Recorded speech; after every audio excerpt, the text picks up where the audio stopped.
Bonsoir les amis. C'est l'heure du Porto. Porto and Hour. Et Julia va vous présenter le cocktail Pink Eclosion. Avec, Elle avait réalisé, je crois, sa première finale du Master of Port en 2012. Et c'est la première fois qu'il y avait un concours de cocktail aussi intégré dans un concours Master of Port. Voilà, donc c'était un peu dans la suite de l'apparition du Pink sur le marché. Voilà. Et Grand Cru, c'était parmi les premiers aussi, évidemment le premier étant Croft, mais ils ont pris très vite la tendance.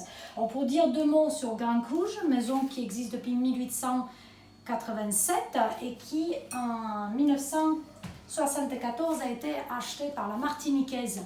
Donc c'est un grand acteur du secteur puisqu'ils emploient ou ils utilisent en tout cas des raisins ou des vins ou des stocks venant d'environ 3000 vignerons. Donc ils ont toujours travaillé comme ça avec les vignerons ou les coopératives locales et c'est un acteur aussi très important sur le marché français, étant aussi le leader, le numéro 1 sur tous les canaux de distribution.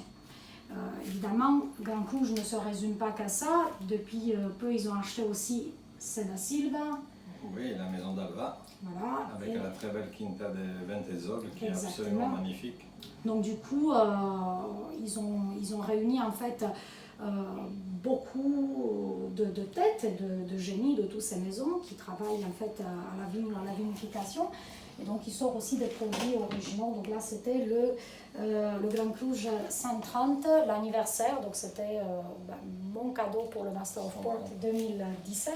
Et donc c'est un assemblage de très vieux vins, de Townies très vieux, allant jusqu'à ces époques-là en tout cas.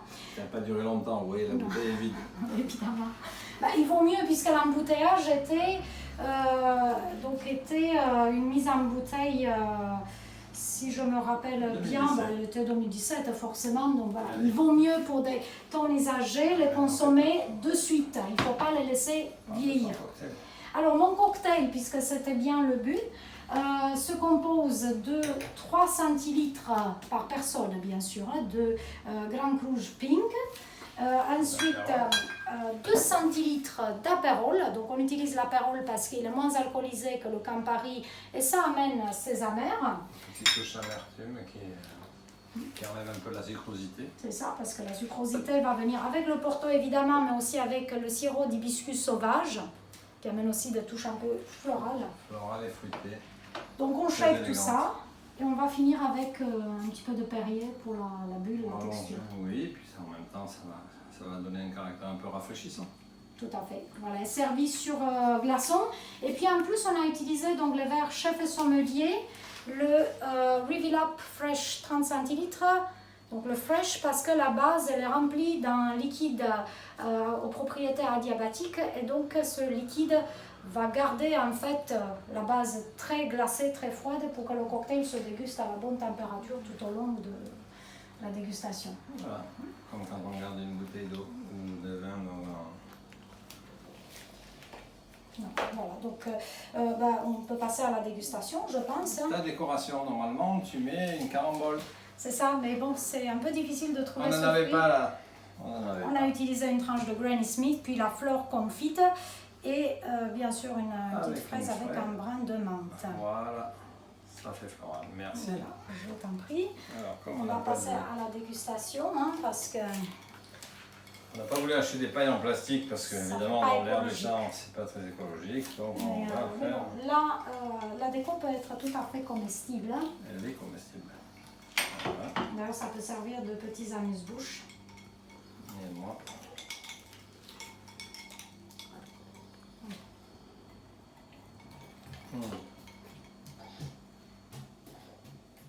On a une espèce d'attaque assez souple et puis après on a tout de suite l'équilibre qui se fait avec l'apérole, avec les amers et la fraîcheur. Bonjour Julien. Des fraises. Des fraises. Oui, après, plus tard. Des fraises, oui. C'est des fraises.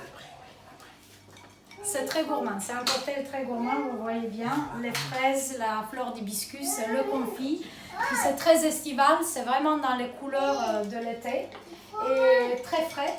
Et ça fait parler vraiment ce Porto qui est très aromatique, très disons aérien, hein, éthéré avec des nuances kirschées, de noyaux de cerise, aussi de cranberry, de cerise tout simplement. Et puis servi frais comme ça, on a vraiment beaucoup de côté acidulé, de cranberry, cerise griotte. C'est légèrement chaleureux, je parle du Porto maintenant, avec très peu de phénolique, très peu de tanins, et la finale amène des amers de cerise ou de noyaux de cerise. Voilà, donc je pense que la base est intéressante et puis elle est complétée par les amers d'apérole, comme on a dit, et la douceur et le floral. Alors, on peut l'aimer pour soi-même, mais je pense que c'est surtout penser justement pour être vu soit avec des glaçons, hein, il ne faut pas avoir peur de le dire, puisque maintenant on utilise le Porto dans les cocktails, je pense que c'est très très bien pour les cocktails ce Porto. Voilà, donc à votre santé, pour 20 hours, c'est bientôt.